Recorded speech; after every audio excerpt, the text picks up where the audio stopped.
주가 시로실 때까지 우리 찬양 드리시고 우리 감사합니다.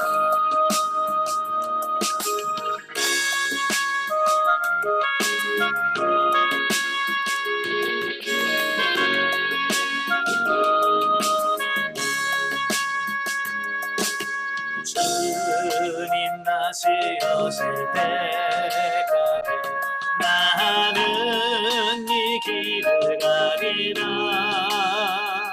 좁은 길 나의 십자가 지고 나의 가는 길 끝에서 나는 주님을 버리라. 영광의 내 주님 나를 안아주시니 주님 다시 오실 때까지 나는 일어나 달려가리라. 주의 영광 온탕 덮을 때 나는 일어나 노래하리.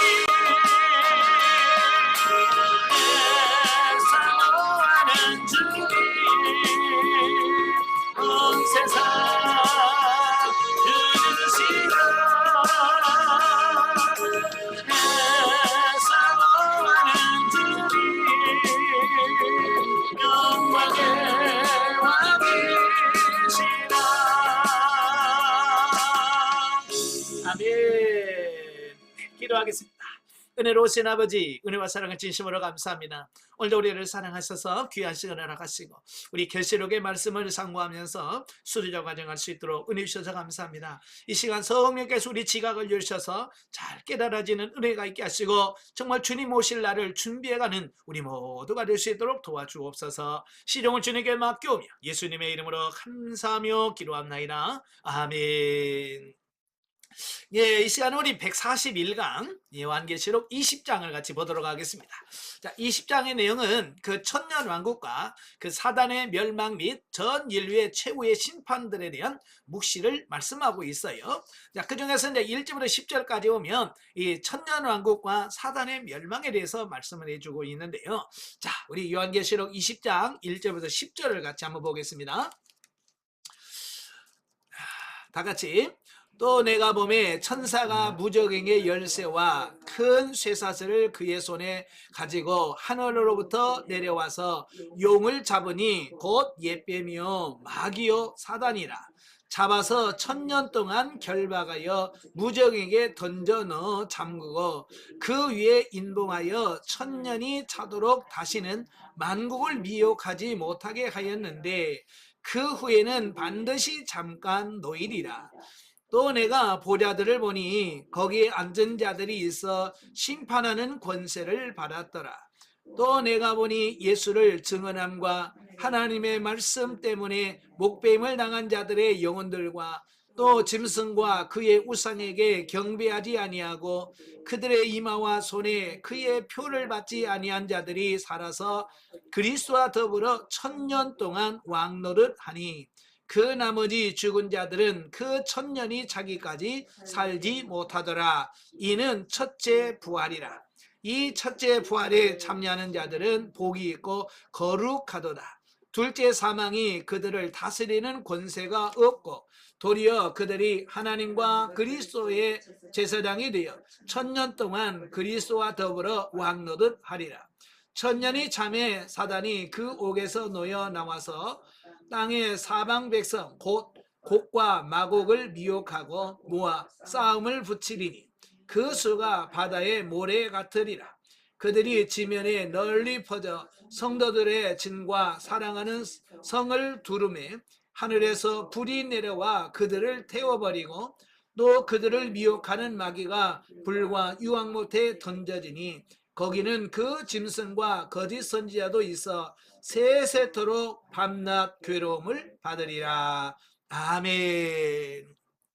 자, 이 말씀은 이제 천년왕국과 그 사단의 멸망에 대해서 말씀을 하는데요. 자, 천년왕국이라고 하는 말을 하고 있는 본문은 본서 전체의 내용 중에서 가장 해석하기가 난해하고 논란이 많은 부분이다라고 하는 겁니다. 왜냐하면 이 천년왕국을 해석하는 게 이 교단마다 달라요. 예, 뿐만 아니라 또 같은 교단 안에서도 이게 또 달라져요. 우리 같은 교단인 이제 합동측 같은 경우는 예, 전천년설, 역사적 전천년설을 지지하는 부분과 또 무천년설을 지지하는 사람들이 나눠져 있어요.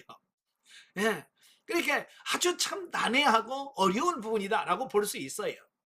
자, 왜 이 부분에서 논란이 발생하냐? 왜 논란이 있느냐라고 하는 부분은 이 부분을 재림 이후에 있을 사건, 곧 시간의 연속성상에 위에 놓여 있는 사건으로 보는 시각과 이 부분을 재림 기사 이전에 있을 사건을 다른 각도에서 상징적으로 재조명하는 것으로 보느냐라고 하는 시각의 차이 때문이다라고 하는 겁니다. 그러니까 이 천년왕국이라고 하는 것을 시간의 연속으로 볼 거냐 아니면 그냥 상징적으로 볼 거냐라고 하는 그 차이라는 거예요. 예. 그래서 문자적으로 본다는 것은 여기 보면 천년왕국을 문자적으로 보느냐 상징적으로 보느냐는 차이의 관점으로 인하여 이 부분에 커다란 논쟁을 야기하고 있다라고 하는 겁니다. 다시 말하면 천년왕국을 문자적으로 보는 견해가 취하는 설은 일반적으로 전천년설이라 이렇게 이야기합니다. 반면에 상징적으로 보는 견해가 취하는 설을 천년이란 상징적 기간이며 실제적으로 천년왕국이라고 하는 없다라고 주장하는 것이 바로 무천년설이다라고 말씀드릴 수 있습니다. 그러니까 예수 그리스도의 재림의 시간이 천년왕국 전에 있다.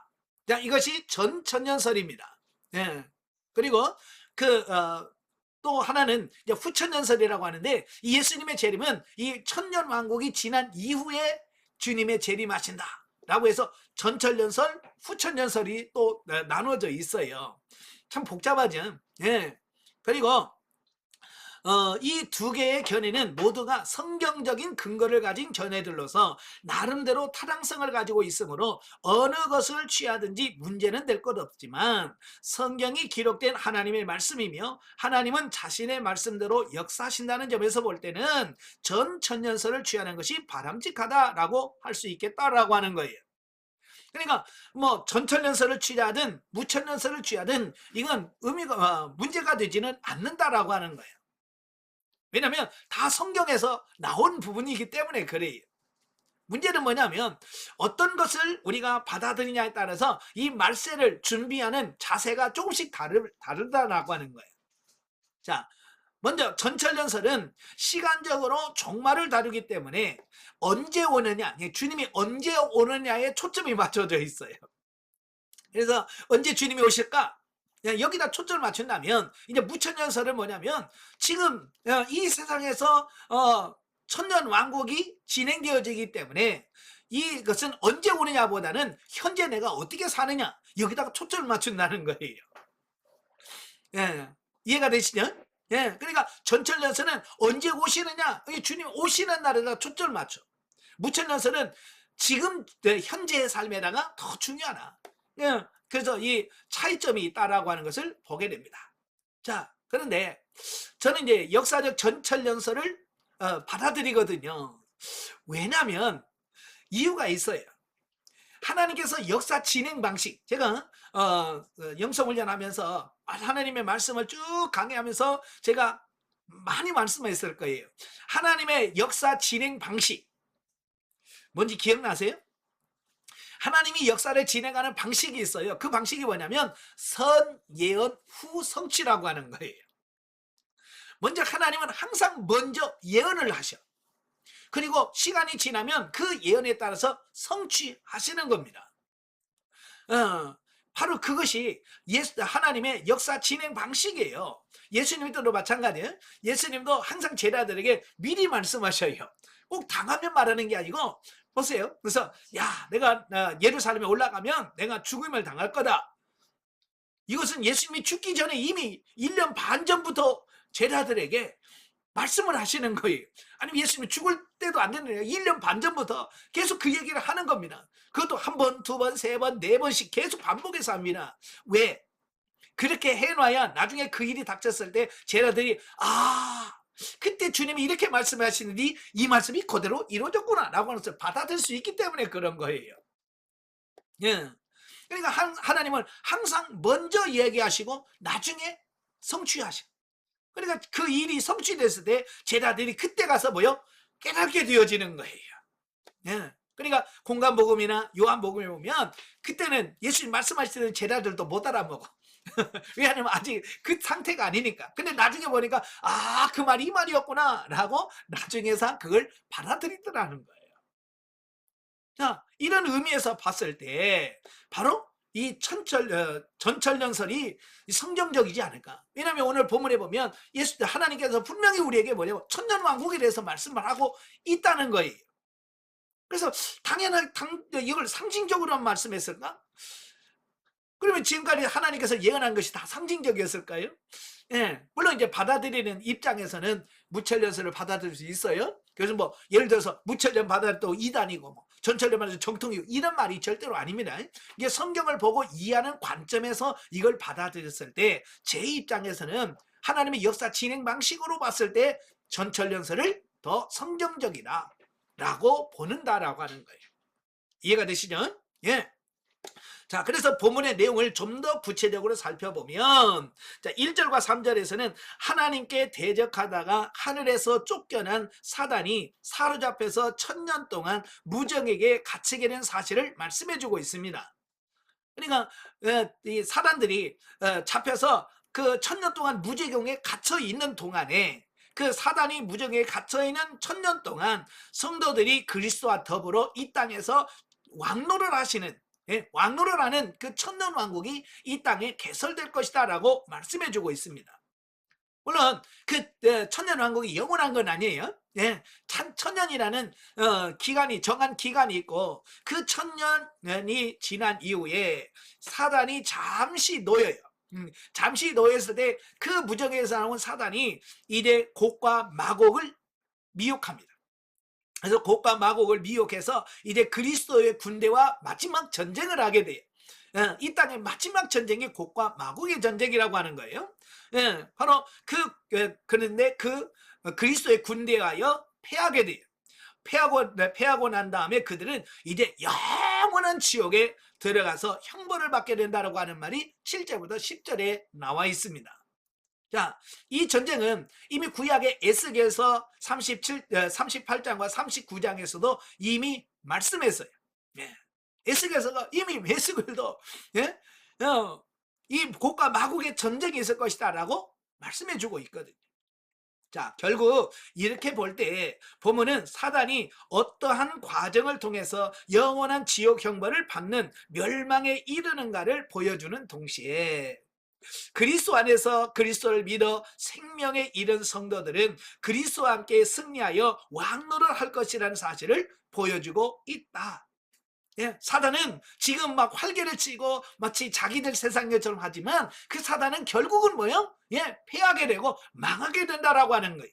그리고 우리가 지금 이 땅에 살면서 힘들고 어렵고 고통스러울지라도 우리는 어때요? 왕노를 하는 그때가 온다라고 하는 거예요. 자, 그러므로 우리는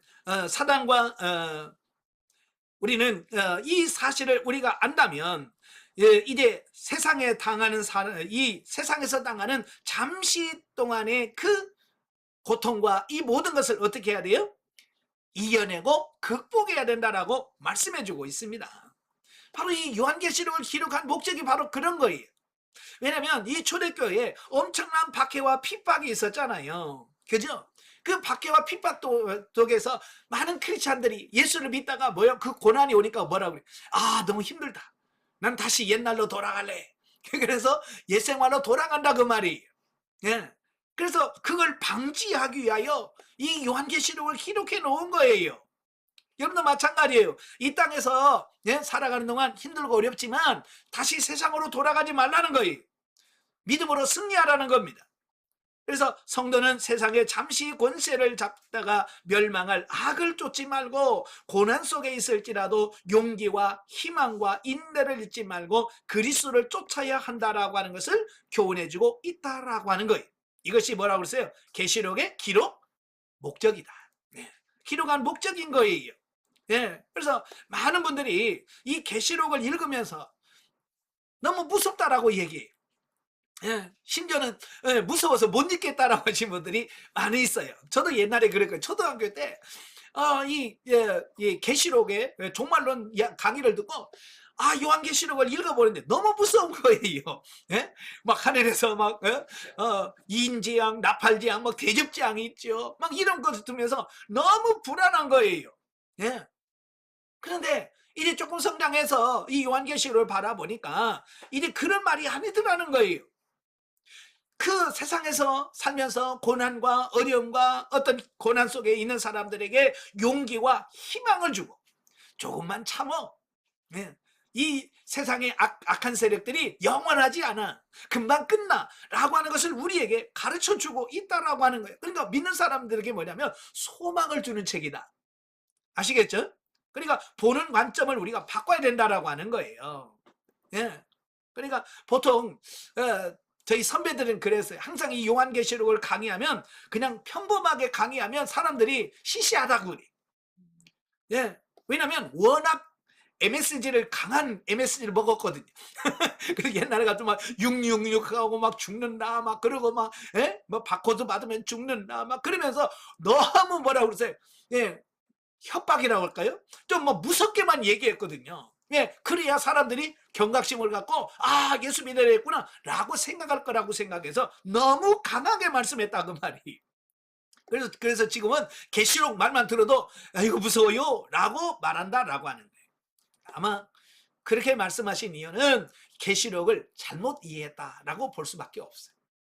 그래서 계시록은 무서운 책이 아니에요. 우리에게 소망을 주는 책이에요.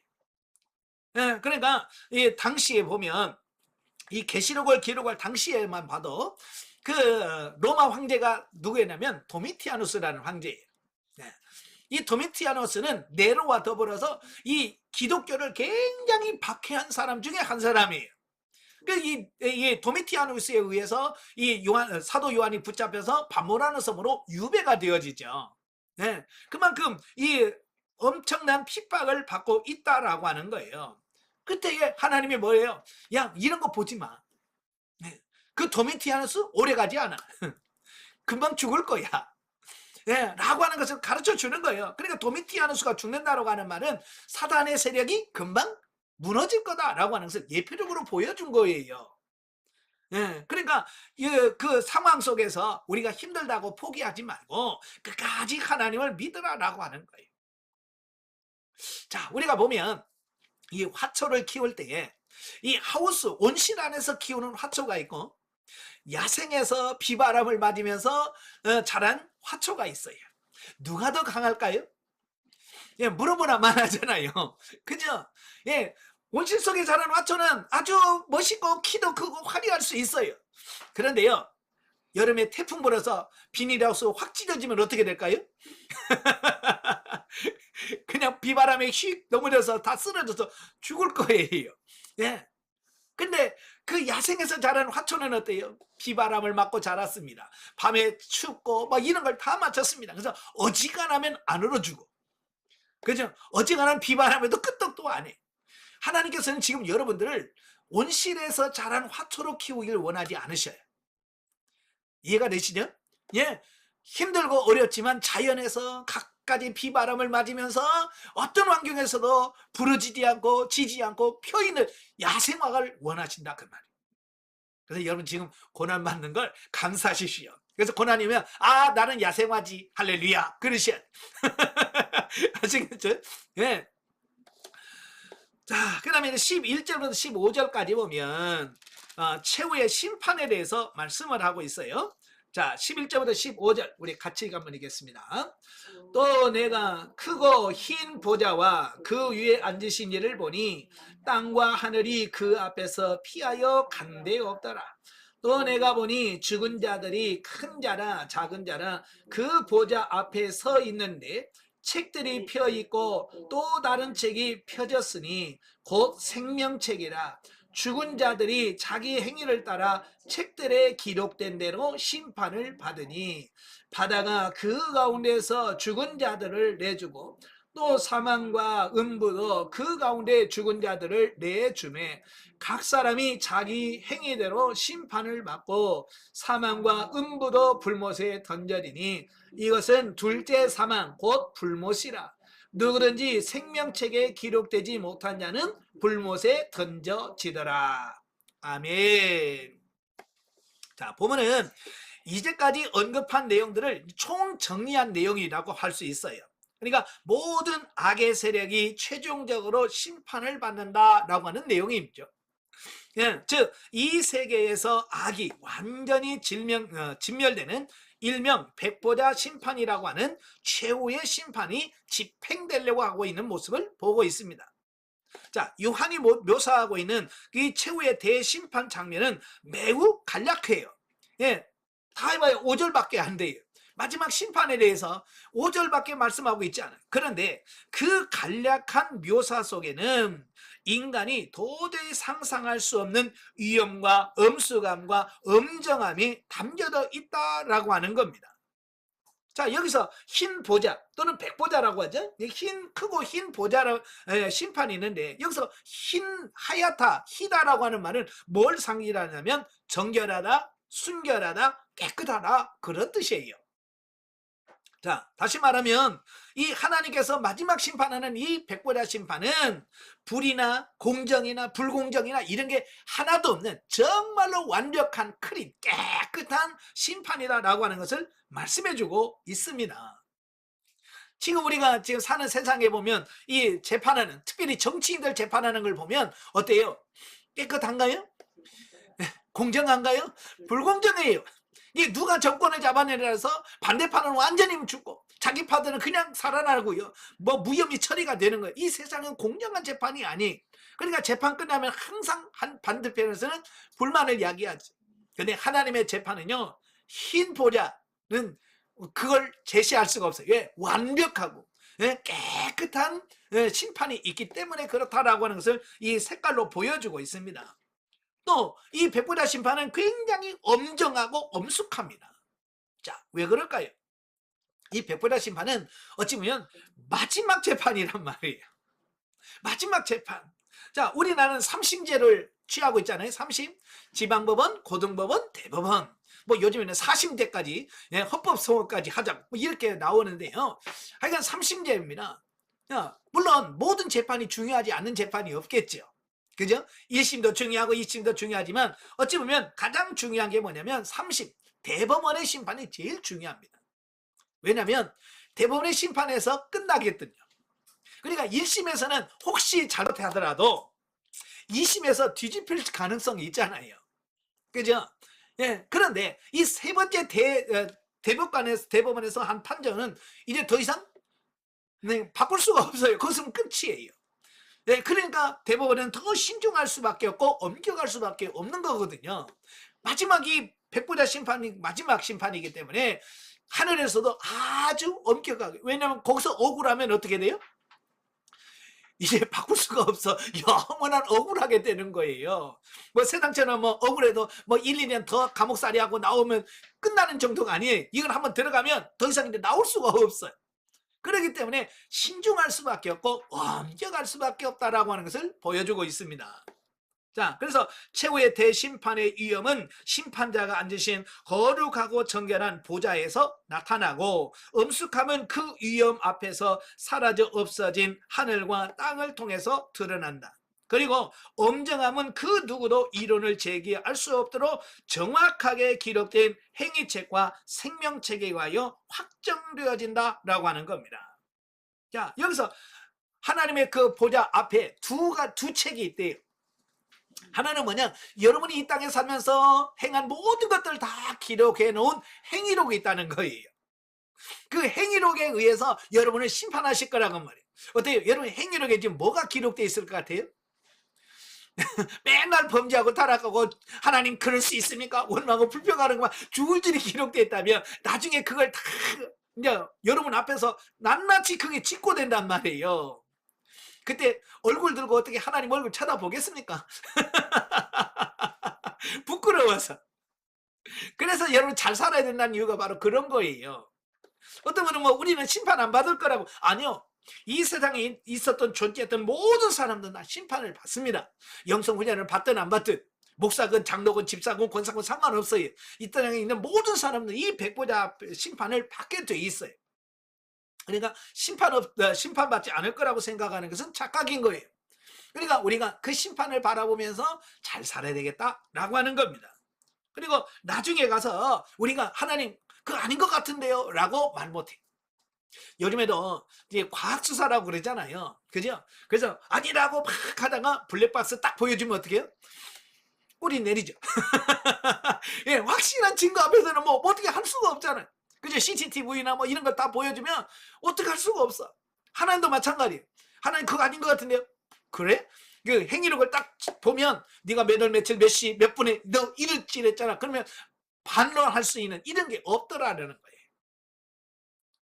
그러니까 잘 사는 게 중요합니다. 그때 가서 어떻게 비벼볼 생각하지 마세요. 비벼갖고 안 됩니다. 아시겠죠? 자, 그 다음에 생명책이라고 돼 있죠. 예, 생명책. 이 생명책이라고 하는 것은 구원받은 자들의 이름이 적혀 있는 책이에요. 세상에 보면 다 출석부라는 게 있잖아요. 그죠? 이 출석부에 이름이 있어야 그 사람의 수업이라든지 모든 것을 다 인정받을 수 있습니다. 어떤 분이 재미난 표현을 하더라고요. 나는요 서울대를 20년 다녔는데 졸업장을 안 주더래. 그러니까 아니 왜요? 그랬더니 나 수의였거든요. 그랬더니 예, 경비 20년을 했다. 예, 서울대학교를 20년 경비하면서 20년 동안을 출근했다는 거야. 근데 졸업장을 안 주더래. 왜? 아니 출석부에 이름이 있어야 졸업장을 주지. 그죠? 경비 쓴다고 월급은 줄지 모르지만 졸업장은 안 주는 거예요. 그러니까 여러분 신앙생활 해도 여러분의 이름이 생명책에 기록이 되어 있어야 돼요. 어때요? 여러분의 이름이 기록될 것 같아요? 안 기록된 것 같아요? 네? 이건 확신을 가져야 됩니다. 긴가민가 뭐 안 돼요. 나는 구원의 확신. 하나님이 나를 구원하셔서 나는 천국 갈 수 있다라고 확신을 갖고 사는 여러분들이 되셔야 된다라고 하는 겁니다. 그러니까 하나님이 얼마나 철저하게 재판 준비를 하셨는가라고 하는 것을 볼 수 있어요. 그러니까 이 세상에서도 재판도 그 검사나 변호사들이 철저하게 준비하잖아요. 왜냐면 그 증거 하나하나가 인정이 되느냐 안 되느냐에서 이거 유죄가 되고 무죄가 될 수 있는 가능성이 있기 때문에 철저하게 준비한다라고 하는 거예요. 그러니까 하나님도 우리의 증거를 철저하게 준비하십니다. 그래서 나중에 여러분들이 거기에 대해서 반론을 제기하려도록 완벽한 재판을 하나님께서는 계획하고 계시더라라고 하는 겁니다. 자, 넘겨서 그리하여 만인은 절대적인 판결에 의하여 추후에 어그러짐이 없이 공정하게 심판을 받아 악을 따른 자는 영벌로 그리스도를 따른 자는 영생으로 들어가게 된다라고 하는 겁니다. 예, 그러니까 이 백보자 심판, 흰 보좌에서 심판한 것으로 이제 모든 것이 끝나요. 더 이상 상고가 없습니다. 하나님 억울합니다. 다시 해주세요. 없습니다. 예. 그래서 이곳에서 결정나면 이제는 영생이냐 영벌이냐라고 하는 것을 정해진 거예요. 예. 그래서 우리가 그 재판 앞에 가기 전에 우리가 잘 살아야 돼요. 아시겠죠? 예. 지금 잘 살아야 돼요. 예. 그러니까 우리의 삶이 지금 낱낱이 다 기록되어지고 있다라고 하는 거예요. 예. 그래서 그날에 부끄럽지 않은 구원을 받으려면 잘 살아. 예. 아시겠죠? 잘 살아야 된다라고 하는 것을 보게 되고요. 또 혹시라도 우리가 실수하고 연약해서 범죄할 수 있잖아요. 그죠? 왜? 세상에 사는 사람은 완벽할 수 없기 때문에. 자, 그럴 때 어떻게 해야 되겠어요? 빨리 회개하셔야 돼요. 예, 빨리 회개하셔. 회개하시면 하나님 뭐라고 그러세요? 나는 그걸 잊어버리겠다. 예. 하나님께서 지워주신대요. 여러분이 실수할 때라도 여러분이 정말로 진실로 회개하면 하나님께서 뭐요? 그걸 지워주신다는 거예요.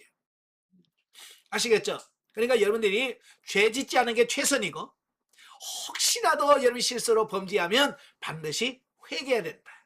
이 두 가지 꼭 기억하시면 좋겠습니다.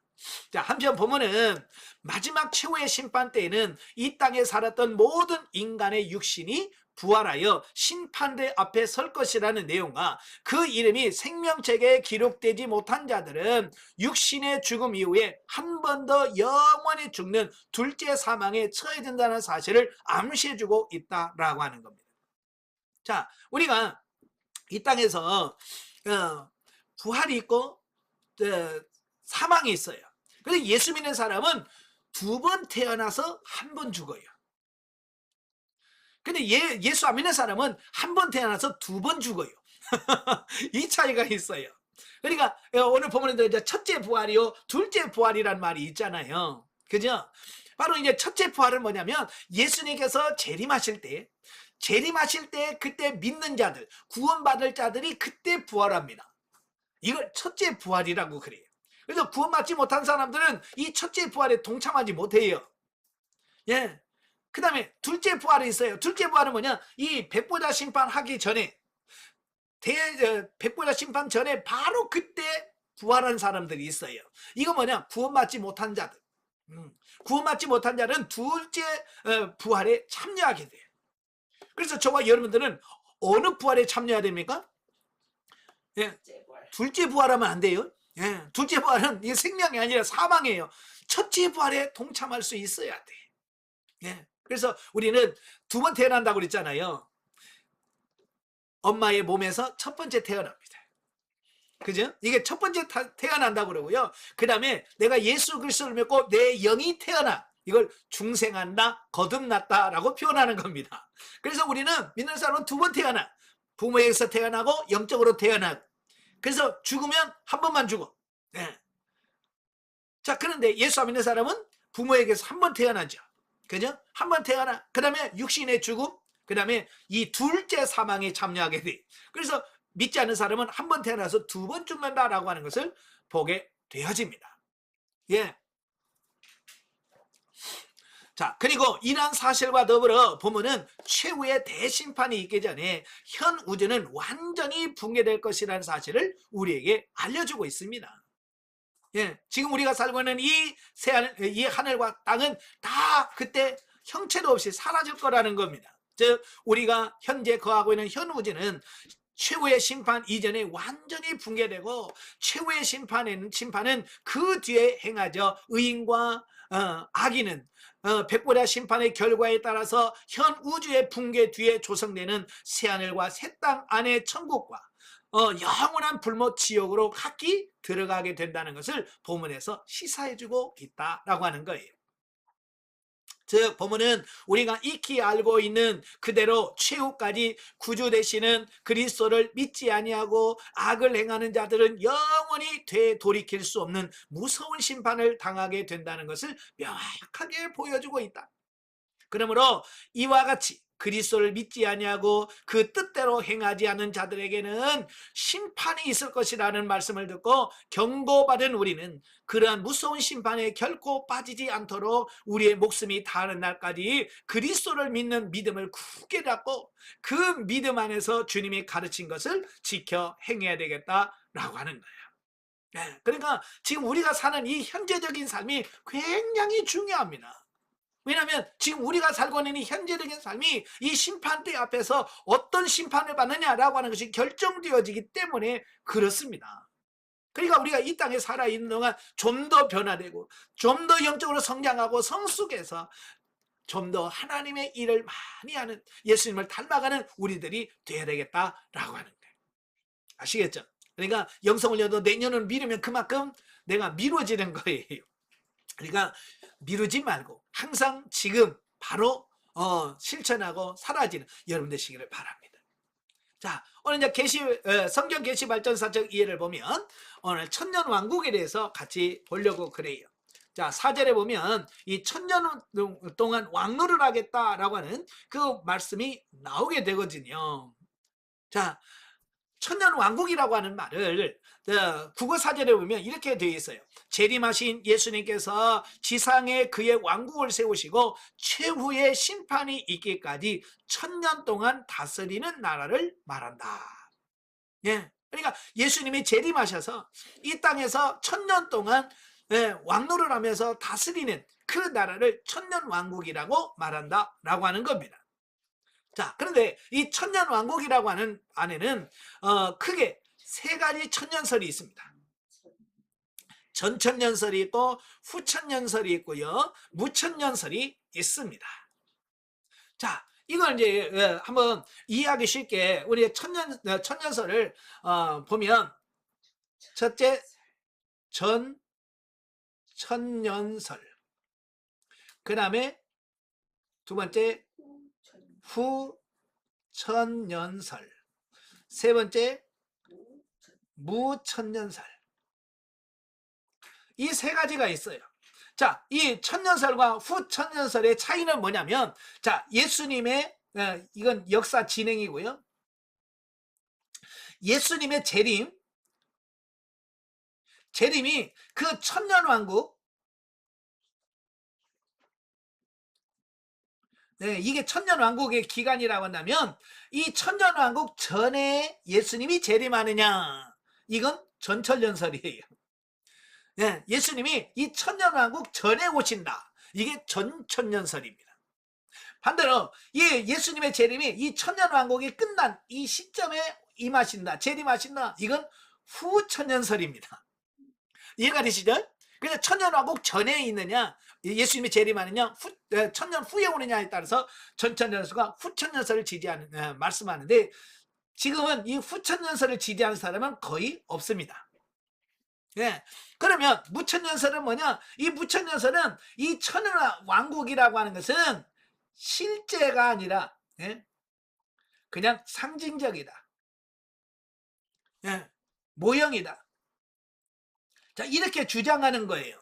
실질적으로 이 천년 동안 왕노를 하는 것이 아니라 그냥 상징적이고 모형적이다라고 말씀하고 있다라고 하는 거예요. 이 세 가지 천년설 이해하겠죠? 자, 그 다음에 이제 우리가 한 가지 더 기억할 것은, 이 전천년설에 보면 전천년설도 두 가지예요.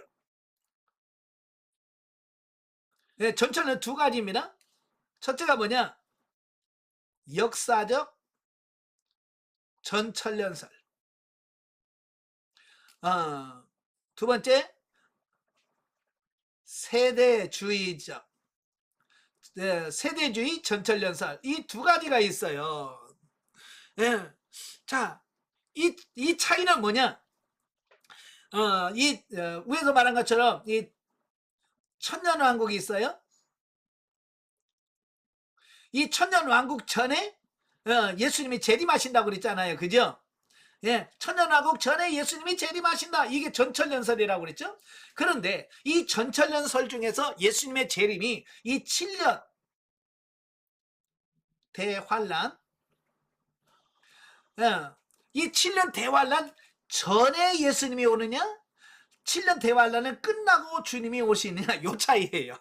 참, 이거 한 끗 차이로 이렇게 달라집니다. 그러니까 예수님 재림 전에, 아니 7년 대환란 전에 예수님이 오신다라고 주장하는 것이 세대주의적 전천년설이에요. 이해가 되시죠? 그런데 7년 대환란을 통과하고 끝나고 나서 예수님이 재림하신다, 요게 역사적 전천년설입니다. 이해가 되시죠? 오늘날 우리 한국교회는 이 세대주의적 전천년설이 굉장히 영향을 많이 끼쳤어요. 그 예전에 저도 어렸을 때 그 종말론 요한계시록 강의한다고 강사들이 와가지고 막 할 때 저도 어렸을 때 들은 기억이 있거든요. 그래서 뭐 7년 대환란 만나면서 막 666 하면서 여러 가지 쭉 이야기를 하는데요. 대부분이 우리 옛날 우리 조상들이 선조들은 세대주의적 종말론의 입장에서 종말론을 강의를 했어요. 그래서 이 세대주의자들은 이 시대를 이 세대로 구분을 합니다. 그리고 특별히 다니엘서에 나오는 그 71회 71회 예언이 있잖아요. 바로 그 71회를 아주 현실적으로 딱 그걸 시간적으로 딱 정해놓고 그것에 의하여 역사가 진행된다라고 주장을 합니다. 그래서 어느 정도 맞아요. 왜냐하면 하나님께서 이 다니엘을 통해서 주신 70일에는 예수님이 오시기까지 그 기간을 70일이라고 하는 기간을 통해서 보여준 부분들이 있거든요. 그런데 이걸 문자적으로 적용하는데 좀 애로사항이 있습니다. 자, 보세요. 자, 이 세대주의자들은 그 예수님이 그랬잖아요. 무화과 나무 잎이 피거든 여름이 가까운 줄 알라 그랬죠. 그래서 이 무화과 나무는 이스라엘을 상징한다. 그럼 잎이 난다는 말은 무슨 말이냐? 이스라엘이 독립한다 라고 하는 것으로 해석을 해요, 이 세대주의자들이. 그래서 AD 70년에 예루살렘 무너졌잖아요. 그죠? 이스라엘 백성 다 흩어졌어. 거의 2000년 동안 나라 없이 흩어지며 살다가 1948년 5월 18일인가요? 이스라엘이 독립을 했어요. 이스라엘 나라가 세워졌어요. 그때 세대주의자들이 봐라, 이제 무화과나무 잎이 폈다. 그러니까 이 종말이 왔다는 거예요. 예, 이스라엘 독립해서 이제 된다라고 하는 부분에서 그들이 환호를 낸 거예요. 그러면서 뭐라고 말하냐? 이 이스라엘이 독립하고 나면 한 세대가 지나고 나면 예수님이 오실 거예요. 이 세대가 지나가 쟤네가 오리라. 참, 게 세대주의는 문자를 가지고 그대로 적용하는 거예요. 자, 그래서 보세요. 한 세대는 보통 30년을 한 세대로 잡거든요. 30년을. 그러니까 1948년 5월 18일에 이스라엘이 독립했어요. 그래서 여기다가 30년을 더하면 몇 년이 됩니까? 1978년. 1978년이 되는 거야. 그래서 세대주의자들이 1978년 정도에 예수님이 재림하실 것이다. 이렇게 하고 그들이 준비했어요. 그리고 그 다음에 어떤 사람은 이 한 세대를 30년이나 40년이다. 자, 이렇게 해석을 하신 분도 계셔. 그래가지고 1984년 이때 예수님이 재림하실 것이다. 이렇게 주장하신 분도 계셔요. 이분이 우리나라에서 최고의 교회, 최고 큰 교회라고 주장하시고 지금은 고인 되셨던 그분이 주장하셨던 설이 바로 이 설입니다. 그래서 1980년도에 주님이 오신다 이렇게 주장을 하셨어요. 근데 지나가니까 주님이 안 오니까 슬그머니 다 언제 내가 그랬어? 그러면서 그걸 처리해 버렸어요. 뭐 공식적으로 잘못했다는 말도 아니고 그냥 슬금슬금 없어져 버렸어요. 이게 세대주의들이 바로 그렇습니다. 그래서 이 세대주의의 특징이 뭐냐면 이 모든 것을 성전 중심으로 이것이 진행돼요. 성전 중심. 그래서 바로 이들이 뭘 하냐면 예루살렘에 이스라엘이 독립을 하고 성전이 세워진다. 71회를 그대로 해서 이 성전이 세워지는 겁니다. 그래서 지금도 세대주의를 주장하는 사람들은 언제 예루살렘에 성전이 세워지느냐. 세워지면 이제 주님 오실 날이 다가온다. 뭐 이런 것을 하고. 그래서 세대주의를 주장하는 사람들은 지금도 성전 지을 준비를 합니다. 왜? 그래야 주님 오신다고 생각하니까. 뿐만 아니라 이 세대주의자들은 주로 지금 요즘 백투 예루살렘이라는 거 있잖아요. 그죠? 다시 예루살렘으로 돌아가자. 그게 바로 세대주의적 관점에서 나온 결론인 부분이에요. 결국 우리가 세계를 돌아서 예루살렘의 복음이 다시 전파되어야 주님 오신다라고 하는 바로 예루살렘이 어쨌든 회개하고 회복되어야 된다. 성전도 지어야 된다. 이걸 의미해서 백투 예루살렘이라는 말을 쓰는 거예요. 그러니까 이건 세대주의적 입장에서 나온 것이다 라고 이해하면 좋겠습니다. 이해가 되시죠? 자, 계속 이어서 보시면 자, 초기 기독교에서는 이 천년 왕국설을 문자적으로 받아들였어요. 그냥 문자 그대로 천년이 왕노를 하고 그 다음에 영원한 천국이 올 거다 이렇게 생각했는데 이제 어거스틴은 교리의 아버지예요. 이 기독교의 교리를 체계화시키고 다 정리한 사람이 누구냐면 어거스틴이에요. 이 어거스틴이 이 천년을 문자적으로 해석하지 않았어요. 이것은 상징적이다라고 이야기를 했어요. 그래서 그 다음부터 이 어거스틴의 그 주장을 따라서 무천년설이 현재 주류를 이루고 있다라고 본다라고 하는 겁니다. 자, 그러나 하나님의 역사 진행, 즉 구속사적 계시 발전사적으로 보면 하나님은 미리 예언하시고 그 예언을 성취하시는 방법으로 역사를 진행하십니다. 하셨다라고 하는 거예요. 아까 전에 설명드렸죠. 하나님의 구속을 이루시는 방식은 항상 선예언 후성취라고 그랬죠. 항상 하나님은 먼저 예언을 하시고 그 예언을 따라서 역사를 진행하시는 겁니다. 그래서 이걸 우리가 해석할 때 구속사적으로 해석을 해야 된다라고 하는 거예요. 자, 구속사라는 게 뭐예요? 크게 하나님이 우리 범죄한 인간을 구원해 가시는 하나님의 역사를 구속사라고 말하는데, 그 구속사의 선부 하나님은 그 구속을 뭐 하셔서 계획하셨다. 하나님께서 모든 이 구속사를 계획하십니다. 그리고 그 계획에 따라서 예수님은 이 땅에 육신을 입으시고 이 땅에 오셔서 그 구속사를 성취하시는 겁니다. 그죠? 십자가에 못 박혀 죽이심으로 우리 죄인을 용서하시고 우리로 하여금 구속의 길을 열어놓으셔. 그러고 나서 예수님이 승천하시면 이제 성령 하나님이 이 땅에 임하시죠.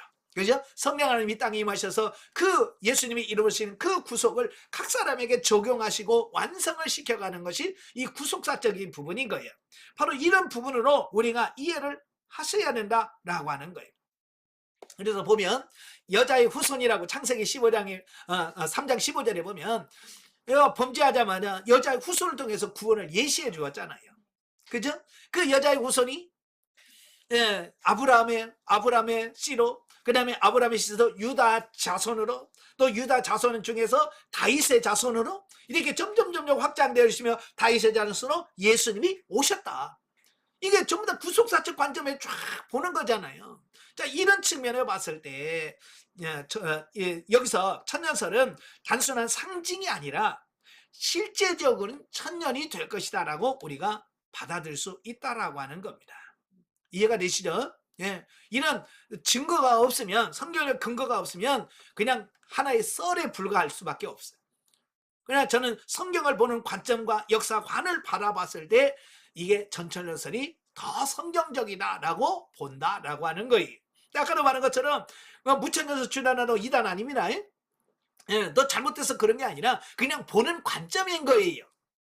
자, 예를 들어서 사과 하나가 있어. 사과를 보는데 어떤 사람은 맛있겠다. 근데 침을 흘리는 사람이 있는가 하면, 어떤 사람은 에이 시게 생겼는데, 뭐 둘 다 잘못된 겁니까? 아니, 그냥 보는 관점의 차이라니까요. 그러니까 그 잘못된 게 아니라 그냥 보는 관점의 차이인 거예요. 그러니까 무천년설이냐 전천년설이냐라고 해서 성경을, 역사관을 보는 관점의 차이이기 때문에 그거 가지고 서로 뭐 싸울 필요 없다 그 말이에요. 자, 오늘은 이제 천년왕국이 그 계시 발전사로 봤는데요. 자, 먼저 왕국이라고 하는 부분을 보겠습니다. 자, 이 왕국이라고 하는 것은 왕이 통치하시고 다스리는 나라를 우리가 왕국이라고 그래요. 자, 출애굽기 19장 1절부터 6절까지 보겠습니다. 출애굽기 19장 1절부터 6절까지 봅니다. 다 같이. 이스라엘 자손이 애굽 땅을 떠난 지 3개월이 되던 날에 그들이 시내 광야에 이르니라. 그들이 르비딤을 떠나 시내 광야에 이르러 그 광야에 장막을 치되 이스라엘이 거기 산 앞에 장막을 치니라. 모세가 하나님 앞에 올라가니 여호와께서 산에서 그를 불러 말씀하시되 너는 이같이 야곱의 집에 말하고 이스라엘 자손에게 말하라. 내가 애굽 사람에게 이렇게 행하였음과 내가 어떻게 독수리 날개로 너희를 업어 내게로 인도하였음을 너희가 보았느니라. 세계가 다 내게 속하였나니 너희가 내 말을 잘 듣고 내 언약을 지키면 너희는 모든 민족 중에서 내 소유가 되겠고 너희가 내게 대하여 제사장 나라가 되며 거룩한 백성이 되리라. 너는 이 말을 이스라엘 자손에게 전할지니라. 이 출애굽기 19장은 시내산 언약에 대한 말씀이에요. 그러니까 하나님이 이스라엘 백성들을 출애굽시킨 다음에 언약을 세웠어요. 시내산. 그 언약의 핵심이 뭐냐면 이스라엘은 하나님의 백성이 되는 거예요. 이스라엘의 거룩한 백성이 되는 거고 하나님은 그의 왕이 되는 거예요. 이게 시내산 핵심입니다. 언약의 핵심이에요. 하나님이 그들의 왕이 되고 이스라엘은 그의 백성이 되는 거예요. 그러므로서 이제 신정통치, 하나님의 신정통치, 하나님의 나라가 이 땅에 실현되어지는 것을 보여주는 겁니다. 이해가 되시죠? 그래서 왜 하나님께서는 이 땅에서 왜 이렇게 하시는가? 이스라엘 백성들 불러놓고 왜 이런 언약을 맺으시는가? 라고 하는 부분은 이 왕국, 하나님이 통치하시는 나라를 눈에 보이는, 이 세상에 보이는 것으로서 모형과 그림자와 예표로 보여주기 위한 거다라고 하는 거예요. 예. 자, 그래서 이제 신명기 17장 14절부터 20절에 보면, 14절부터 21절까지 보면, 20절까지 보면, 자, 14, 15절만 보겠습니다. 내가 내 하나님 여호와께서 내게 주시는 땅에 이르러 그 땅을 차지하고 거주할 때에 만일 우리도 우리 주의 모든 민족들 같이 우리 위에 왕을 세워야겠다는 생각이 나거든 반드시 내 하나님 여호와께서 택하신 자를 내 위에 왕으로 세울 것이며 내 위에 왕을 세우려면 내 형제 중에서 한 사람으로 할 것이요 내 형제 아닌 타국인을 내 위에 세우지 말 것이며. 이 모세는 하나님께서 모세에게 지금은 하나님이 그들을 통치하시는 왕국이지만 신정 통치지만 언젠가는 너희들이 왕을 요구할 때가 올 거다.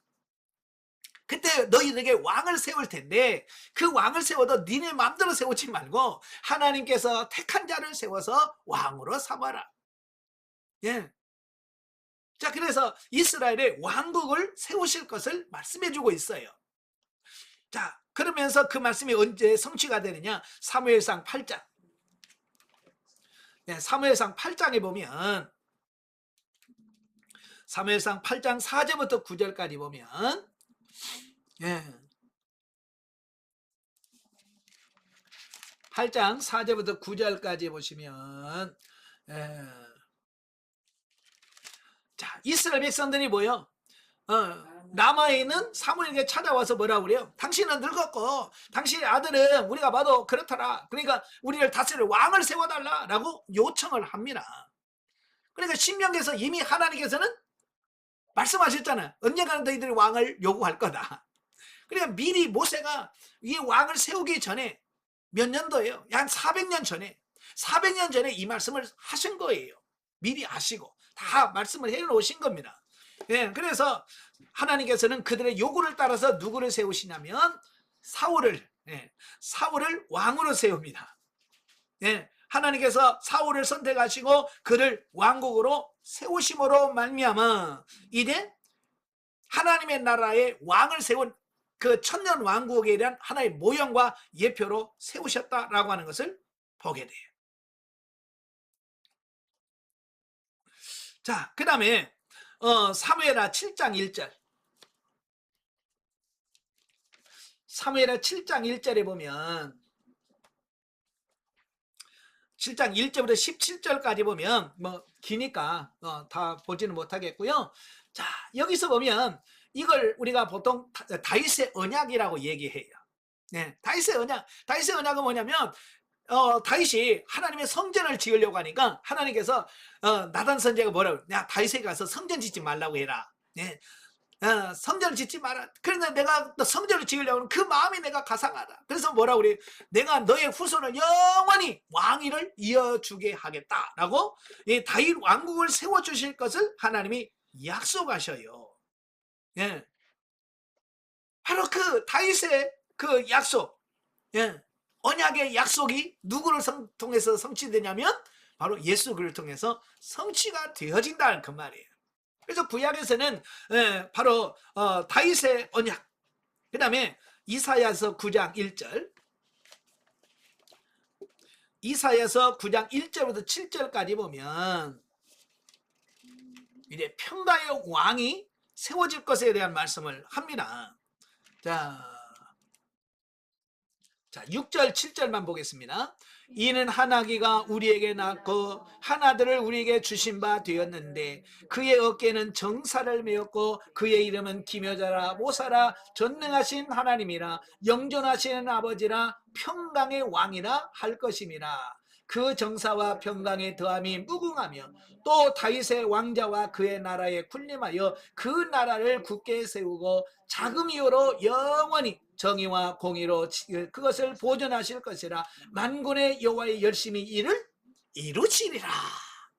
자, 이렇게 말씀해 주고 있어요. 이 평강의 왕이 될 걸. 이 평강의 왕은 누구를 가리킬까요? 예수 그리스도를 의미하는 거예요. 예, 그래서 메시아, 하나님은 메시아 왕국을 건설하실 것을 여기서 말씀해주고 있다라고 하는 거예요. 자, 이걸 이제 한번 정리를 한번 해보겠습니다. 자, 오늘 구속 게스타 발전사는 뭐냐면 천연왕국이에요. 자, 구약은 항상 예표와 모형과 그림자라고 그랬죠.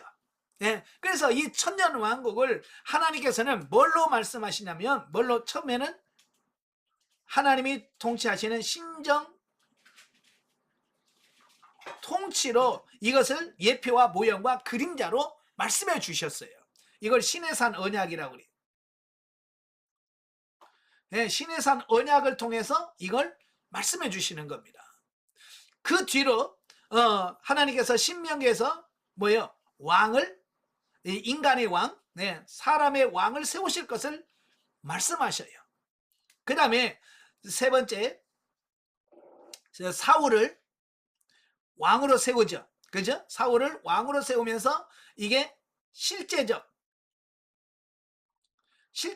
보여준 부분이에요. 예. 그런데 이 사울왕이 뭐예요? 실패한단 말이에요. 그죠? 사울왕이 실패해요. 그러니까 하나님께서는 뭐예요? 사울 대신에 누구를 선택합니까? 예, 다윗을 선택하는 겁니다. 예, 다윗을 통해서 언약, 다윗의 언약. 예, 너의 씨로 말미암아, 네? 계속 이 다윗의 정부를 끄지 않겠다. 왕의 자리를 계속 이어지게 하겠다라고 말씀하셨고, 이 다윗의 언약은 누구를 통해서 이루어지냐면 예수님을 통해서 이루어집니다. 그리고 다섯 번째, 이사야의 말씀은 뭐예요? 평강의 왕.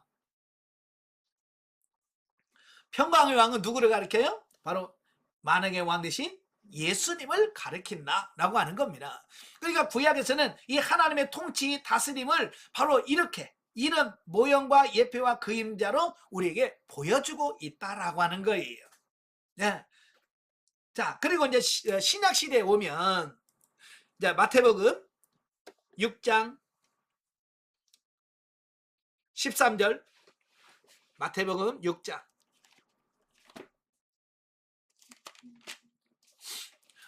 이 마태복음에 우리 마태복음 서론에서 살펴봤지만 이 마태복음은 뭐냐면 예수님을 유대인의 왕으로 태어나신 예수님에 대해서 모형을 하고 있습니다. 예, 그래서 예수님이 태어날 때부터 동방 박사들이 와가지고 뭐라고 그래? 아, 유대인의 왕으로 나신 이가 어디 있느냐? 우리가 경배하러 왔습니다. 예수님 태어날 때부터 유대인의 왕으로 태어나셨어요. 예.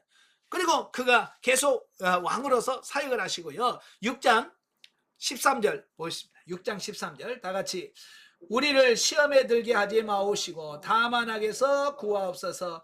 나라와 권세와 영광이 아버지께 영원히 있사옵나이다. 그랬죠? 여기서 나라, 여기서 말하는 나라는 무슨 나라를 가리킬까요? 하나님의 나라. 네, 하나님의 나라를 말씀해 주고 있어요. 또 33절에 보면 그런즉 너희는 먼저 그의 나라와 그의 의를 구하라 그랬죠. 여기서 말하는 그의 나라, 이건 뭘 말합니까? 예, 하나님의 나라. 하나님의 나라. 하나님의 나라는 천국인데요. 이건 뭘 말하냐? 하나님의 통치. 예, 통치받는 바로 이것이 곧 하나님의 나라요. 이게 하나님 나라의 왕국이다. 자, 이것을 말씀해주고 있습니다. 예. 자, 그런데 이제 이것을 이제 사도행전에 보면 사도행전 1장 6절, 사도행전 1장 6절에 보면 다 같이, 그들이 모였을 때 예수께 여쭈어 이르되 주께서 이스라엘 나라를 회복하심이 이때니까 하니. 예수님께서 계속 하나님의 나라, 하나님의 통치에 대해서 말씀했잖아요. 근데 제자들은 여전히 뭐에 했어요? 눈에 보이는 현실적인 이 세상 나라를 추구하고 있는 거예요. 그래서 언제 이 땅에 옛날 다윗 왕국과 같은 그런 이스라엘이 언제 회복됩니까? 라고 요구하고 있는 모습을 보게 돼요. 그러니까 이 제자들이 어쩌면 왕국에 대한 이해가 굉장히 잘못되어 있다라고 하는 것을 말씀해주고 있습니다. 오늘도 마찬가지예요. 많은 사람들이 하나님의 나라를 영적으로 얘기하는데 많은 사람들은 현실적으로만 생각한다 그 말이에요. 그래서 아니 예수 믿는데 왜 힘들어요? 아 예수 믿는데 왜 어려워요? 자꾸 이건 뭐 현실적인 제자들처럼 이 땅에 하나님의 나라 왕국을 꿈꾸는 것처럼 자꾸 현실만 쳐다보고 있는 우리의 모습을 본다 그 말이에요. 예. 그래서 우리는 이 현세, 이 하나님의 나라, 이 천년 왕국은 이 땅에서 우리가 살아가는 동안에 현세에서 이루어질 것이 아니라고 하는 거예요. 그래서 예수님도 그러잖아요. 그때 와시는 하나님만이 아신다. 하나님만이 아신다라고 말씀하십니다. 그러니까 우리가 이 땅에서 하나님의 나라가 이루어졌지만 이건 완성이 아니고 예표요 모형적이라고 하는 것을 말씀해주고 있습니다. 그래서 이 나라는 언제 완성이 되느냐? 데살로니가전서 4장 13절부터 18절까지 이루어집니다. 실제로 언제 이루어질 것이냐? 사도 바울을 통해서 말씀해주고 있어요. 다 같이 형제들아 자는 자들에 관하여는 너희가 알지 못함을 우리가 원하지 아니하노니 이는 소망 없는 다른 이와 같이 슬퍼하지 않게 하려 함이라. 우리가 예수께서 죽으셨다가 다시 살아나심을 믿을진데 이와 같이 예수 안에서 자는 자들도 하나님이 그와 함께 데리고 오시리라. 우리가 주의 말씀으로 너희에게 이것을 말하노니 주께서 강림하실 때까지 우리 살아남은 자들도 자는 자보다 결코 앞서지 못하리라. 주께서 호령과 천사장의 소리와 하나님의 나팔 소리와 친히 하늘로부터 강림하시리니 그리스도 안에서 죽은 자들이 먼저 일어나고 그 후에 우리 살아남은 자들도 그들과 함께 구름 속으로 끌려 올라 공중에서 주를 영접하게 하시리니 그리하여 우리가 항상 주와 함께 있으리라 그랬죠. 예수님의 재림을 통해서 이제 그 천년 왕국이 이 땅에 성취되어질 것을 말씀해주고 있습니다. 그러니까 이제 이 성령 시대 이건 뭘 말하냐? 예수님의 재림으로 천년 왕국은 완성이 된다는 거예요. 그러니까 우리는 지금 뭐요? 이 재림을 어떻게 해야 돼요? 기다린다. 예, 이 재림을 기다리면서 소망하면서 사는 거예요. 언제 주님이 오시나? 언제 주님이 오시나? 사실 데살로니가 교회는 예수님의 재림에 대해서 굉장히 사모한 교회 중에 하나죠. 그래 너무 기다리다 보니까 주님 빨리 오실 걸로 생각하고 일도 안 하고 먹는 만 먹으면서 주여 어서 오시오 이러고만 있으니까 문제가 생긴 거거든요. 예, 바로 그것을 지적해 주는 말씀이다라고 보시면 되겠죠. 자, 그리고 오늘 본문 계시록 20장에 보면 20장 1절부터 6절까지 보면 이제 뭐요? 4절 다 같이 또 내가 보좌들을 보니 거기에 앉은 자들이 있어 심판하는 권세를 받았더라. 또 내가 보니 예수를 증언함과 하나님의 말씀 때문에 목배임을 당한 자들의 영혼들과 또 짐승과 그의 우상에 경배하지 아니하고 그들의 이마와 손에 그 표를 받지 아니한 자들이 살아서 그리스도와 더불어 1000년 동안 왕노릇하리니.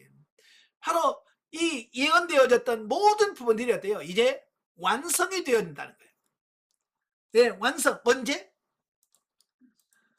예, 예수님의 재림. 예, 여기 완성은 뭐냐? 예수님의 재림으로 완성이 된다. 예, 이래 예수님의 재림으로 천년왕국이 이제 실제가 된다 그 말이에요. 자, 그래서 한번 이제 정리를 해보면 그렇습니다. 자, 시내산 언약으로 이래 하나님의 나라가 실제가 되죠. 그죠? 그래서 이스라엘이 왕국을 요구하죠. 예, 왕을 세워달라 요구하고 그래서 사울왕을 세우죠. 근데 사울왕은 실패했어요. 그래서 하나님께서는 다시 다윗을 세워요. 그래서 다윗을 통해서 뭐요? 이제 다윗 왕을 통해서 뭐냐면 만왕의 왕 대신 예수 그리스도의 모형. 네. 예수 그리스도 모형이거든요. 그 모형을 따라서 예수님께서 실제로 뭐 하셨어요? 이 세상에 오셨어요. 이 세상에 오셔서 만왕의 왕이 되셨고, 네. 그분이 승천하신 이후에 뭐라 그래요? 내가 다시 오겠다. 다시 오겠다라고 말씀하시고, 그 약속이 언제 이루어지느냐? 예수님의 재림을 통해서 완성이 되어져서 이제 하늘 천국, 이 천년왕국이 실제 되어질 것이다 라고 하는 것을 말씀해주고 있습니다. 자, 이런 큰 그림을 보시고, 자, 결론. 자, 구약에 등장하는 왕국들은 모두 천년왕국의 모형과 그림자다. 그죠? 다윗부터 사울부터 시작되는 모든 왕국들은 예수 그리스도를 통해서 이루어 놓으실 이 천년왕국의 모형과 그림자입니다. 그리고 신약시대는 하나님의 통치 안에 살아가는 삶을 배우고 준비하는 과정이라 그랬어요. 그래서 이 바실레이아라고 하는 천국이라고 하는 말은 하나님의 통치가 있는 곳이 바로 하나님의 나라 왕국이다 라고 하는 겁니다. 따라서 현세를 살아가는 우리 모두는 장차 천년왕국에서 주님과 더불어 왕노랄 것을 바라보면서 준비하는 삶, 즉 왕의 신분에 맞는 삶을 사는 것이 매우 중요하다라고 하겠다라고 하는 겁니다. 예. 그러니까 오늘 우리가 이 세상에 살면서 우리가 뭘 해야 돼요? 예, 장차 주님과 더불어 이 땅에 임할 그 천년왕국을 바라보면서 여러분은 왕 될 훈련을 하셔야 돼요. 지금 여러분은 지금 세자들이에요, 세자. 세자는 뭐냐면 왕이 죽고 나면 그 뒤를 이어서 왕이 될 사람이란 말이에요. 그래서 이 세자 준비를 잘 하셔야 돼. 그래서 이 세자 준비를 잘 한 사람들은 뭐냐? 예, 주님 오실 때 주님과 같이 통치하고 다스리는 그 천년왕국에서 왕노를 할 수 있다. 예. 근데 시원찮게 준비하면 어떻게 될까요? 자, 이건 예수님께서 그 열 문화 비유를 통해서 확실하게 말씀해 주셨어요. 그죠? 각자 한 문화씩을 나눠줘요. 그래서 거기서 열 문화를 남기면 10고을을 너는 다스려라. 그죠? 5 문화를 남긴 사람에게는 뭐요? 너는 5고을을 다스려라. 그래, 땅에 묻은 사람 뭐요? 있는 거 빼앗겨. 혹시 여러분 중에서 한 문화 받은 자는 땅에 묻어두는 자는 아닌가? 예? 혹시 여러분 자신을 바라보면서 이 주님 나라 임할 때 그 천년왕국에서 정말로 왕노를 하기 위해서 열심히 훈련하고 준비하는 여러분이 다 되시기를 주님으로 축원합니다. 기도하겠습니다. 은혜로우신 아버지, 우리가 사는 이 세상이 영원한 나라가 아니라 반드시 주님께서 재림하시고 이 땅에 천년왕국이 건설될 것을 말씀합니다. 우리가 사는 이 시대는 과연 우리가 천년왕국이 됐을 때 우리가 왕으로서 얼마나 자격을 갖추며 살 것인가 라고 하는 부분을 우리가 준비하는 과정인 줄로 믿습니다. 우리가 거룩하고 깨끗하고 성별하고 정말 준비되어서 하나님 천년왕국에서 주님과 더불어 왕노를 하는 우리 모두가 될 수 있도록 도와주시옵소서. 예수님의 이름으로 감사하며 기도합나이다. 아멘. 하나님 감사드립니다.